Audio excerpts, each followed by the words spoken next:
new Erika Kirk tea just leaked, and it's coming straight from our pals, Project Constitution, and from Artifacts Memoir.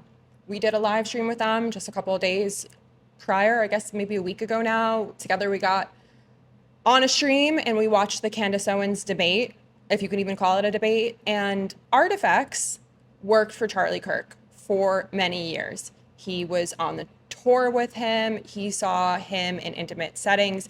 This is somebody who knew Charlie Kirk really well and somebody who stopped working with Charlie Kirk before it all went down. So it's not like he's a disgruntled employee, like trying to fight the system. He walked away from it on his own before all of this, and he smelled shit, and he knew that that meant shit was somewhere near. So let me read to you what this bombshell is, okay? So Erika Kirk's old friend exposes the real her in a leaked call. So she tried to get him on Love Island and then suggested a fake marriage and divorce. Whew. So I'm going to read the post from Project Constitution. A longtime friend of Erika Kirk just went on record and completely destroyed the carefully crafted image she has sold the public. They both attended John Casablanca's acting and modeling school in Colorado. Modeling schools, man, what a scam.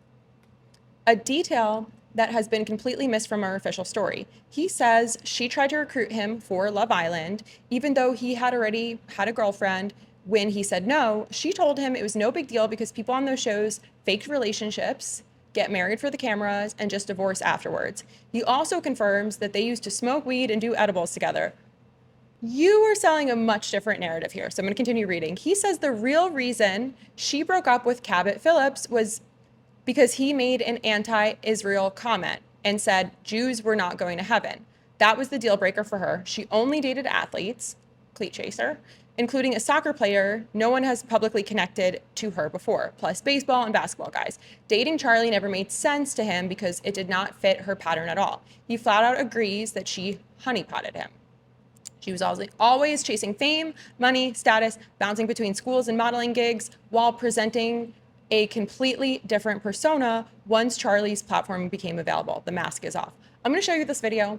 But first, real quick, I'm Lauren Paritra. Willa Paritra and I, we do this every single day out of pure principle and an absolute refusal to let the Katie Miller types get ahead in life, and also as a measure to keep you safe. So Stephen Miller, it's Stephen Miller season. If you hear a little sss in the night, if you hear a little click, click, click, it could be him. He's known to emerge like a bat out of dark spaces. Check your fireplaces, any roofing, any attics. He could be up there. He also can come up from the drain. So just be careful, subscribe. That is a really important way for you to stay safe against Stephen Miller in this peak Stephen Miller season.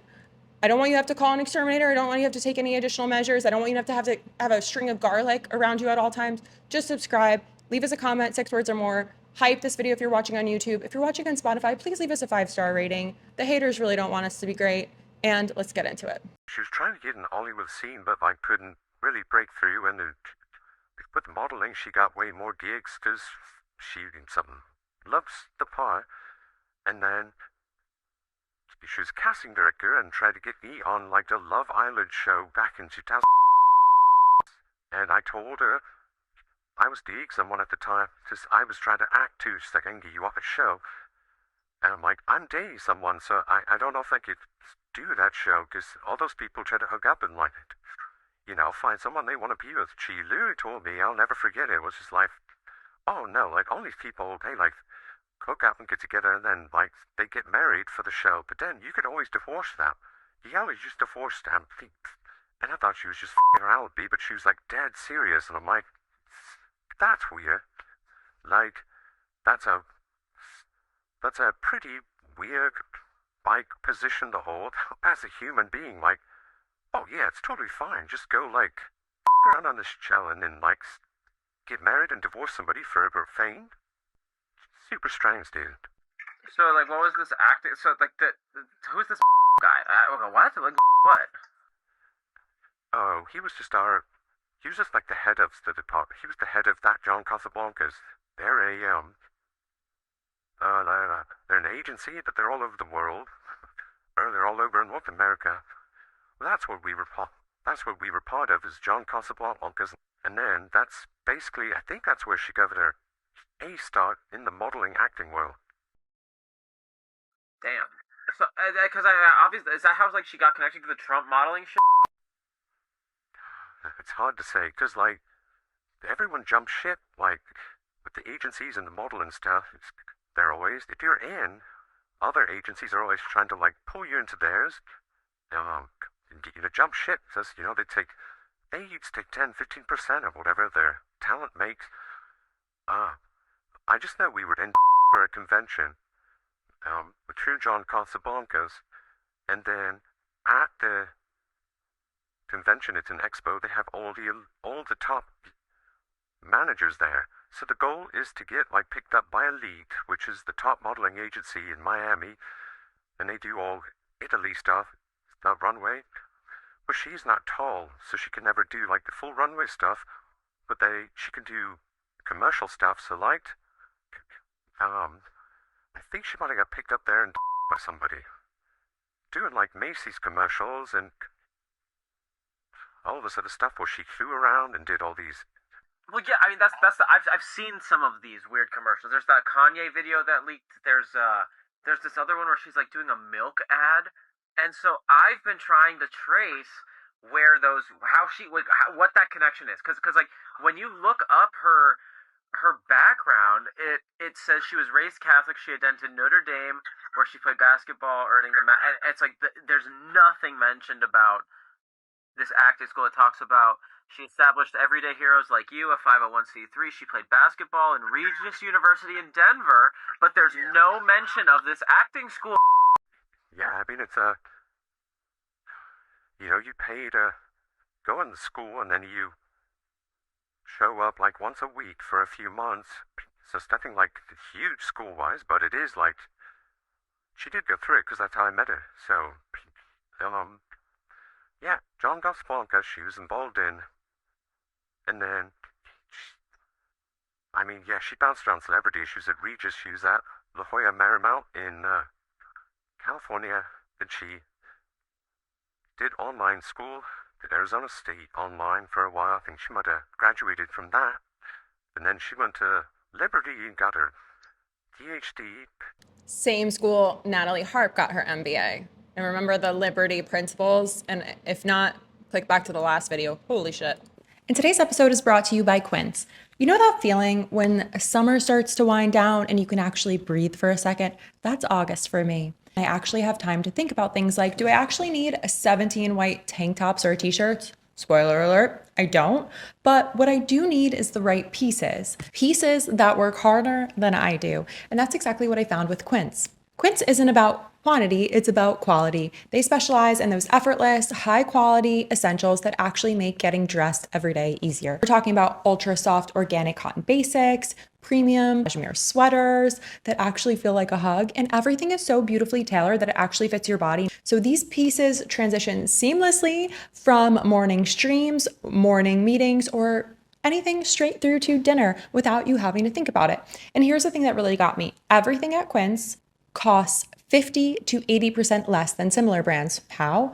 Because they work directly with ethical factories and skip all the middleman markup. So you're actually paying for quality, not a logo. So for me, it's their sunnies, it's their basics, like tanks. I've had their duvet since I moved into this home. My designer recommended them, and the rest is history because it's affordable, quality, clean. I'm a Quince fan for life kind of vibe. So beyond the apparel, Quince brings the same everyday elevation to hotel quality bedding and bath, kitchen staples, travel essentials, and furniture that's actually thoughtfully designed. It's not just about looking good, it's about living well. Upgrade your everyday. Download the Quince app for app-exclusive offers or go to quince.com/Lauren. Get free shipping on your order and 365-day returns, now available in Canada and the UK too. That's Quince, QUINCE.com/Lauren, LOREN. But I mean, she bounced around from school to school. It was like crazy. And a lot of it was online when I knew her. Wow. That's So yeah, it's like I knew this person. I smoked weed with this person. Like oh, I'm sure the Christian conservatives would love to hear that. dude, she went to with her girlfriend, and we all went out and like she had all these edibles, and we all did all these edibles together, and like she was just a chill, normal person who like you wanted to hang out with because she's gorgeous and also like going around the world doing cool shit. And she was like as like cool as we are right now, just like yeah, this is the truth. We're not calling bullshit. Just a normal down-to-earth person. And then once she met Charlie, dude, I had people, yeah, that still are like, yeah, I remember when you said that, like, you were like, this doesn't make any sense that she would. I said the same thing about Charlie. I said this doesn't make sense. And that's why I think he's been honeypotted. And it's crazy that you say the same thing about Erika. Oh, yeah, because she only dated athletes, dude. Like, she dated Tabitha Phillips before that, briefly, and I thought that was strange. But then, she said that she broke up with him because he said that she was, like, anti-Israel at the time. He said that the Jews were not going to heaven, and that was her answer. So, like, I'm sure there was more to it, but she told me that he said the Jews aren't going to heaven, and that, like, that she realized they had, like, a separation of faith, morals, and that's why they broke up. I was like, okay. And then she started dating Charlie. And, I was like, I get it. I mean, he's, like, 6'4". He like those tall guys. Like, he did play basketball, so, like, kind of tracks. Yeah, but before that, it was like soccer player, baseball player, NBA player, like, and you're just, he's influential, but it's like, she swore she would never leave New York City. She loved it there. She'd never come back to Arizona. She hated it. She hated being here, dude. And even when they were dating, she didn't want to come back. But then... Well, yeah, she was never around Turning Point. That's why I've been, like, so frustrated, is because, she was always off doing her own thing, which, okay, but, like, now all of a sudden you're just going to command the strongest political activism company in modern American history? That's crazy. Well, there you have it. So this is kind of crazy. This is a character assassination of Erika Kirk. Major T. The voice is masked, obviously, to protect the person's identity. Somebody wrote in the comments, she needed a refund, the acting lessons didn't work.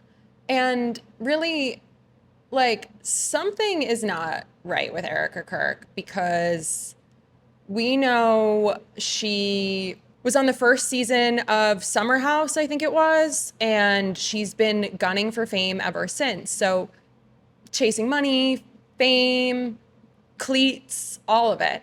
Trying to get on dating shows. It just says a lot about the transition to the grift. And I want to mention some things on the grift really quick. And I'm going to do a full deep dive on this next. So let me know what you want to dig in on here. But listen, Erika Kirk's hard skirt into being this like gospel woman, I think is a very lucrative tax strategy. I think she's headlining these revival tours because she knows there's a lot of money in the megachurch pastor business, and she knows that they are super forgiving of anyone with a dirty, raunchy past. Listen, the Catholic Church, the evangelical churches, all the televangelists, all of them are people you should be afraid of leaving your children alone with. Not immigrants, not trans athletes that don't exist in your small, teeny hometown. Or might, but statistically speaking, very unlikely.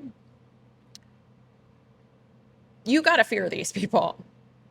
Erika had pastors even referring to her as anointed for this moment. Church language about her being handpicked by God. Turning Point USA Faith, that is a tax strategy. They are trying to bring in lots of money to enrich their own lives and indoctrinate everyone else. They get money from donors, Heritage Foundation, presumably, all these people. They're working with Greg Laurie, who has a lot of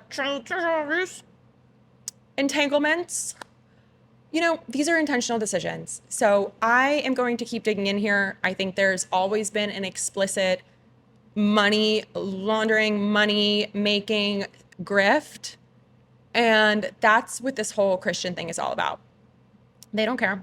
They just want money and power and to control the rest of the country. And Erika Kirk seems to share those same values. So again, I'm Lauren Preitra, Willa Preitra and I. We're doing this every single day. Leave us some comments. Let us know what you think about this and what you want to know more of, because we do this for you. We'll be back with more.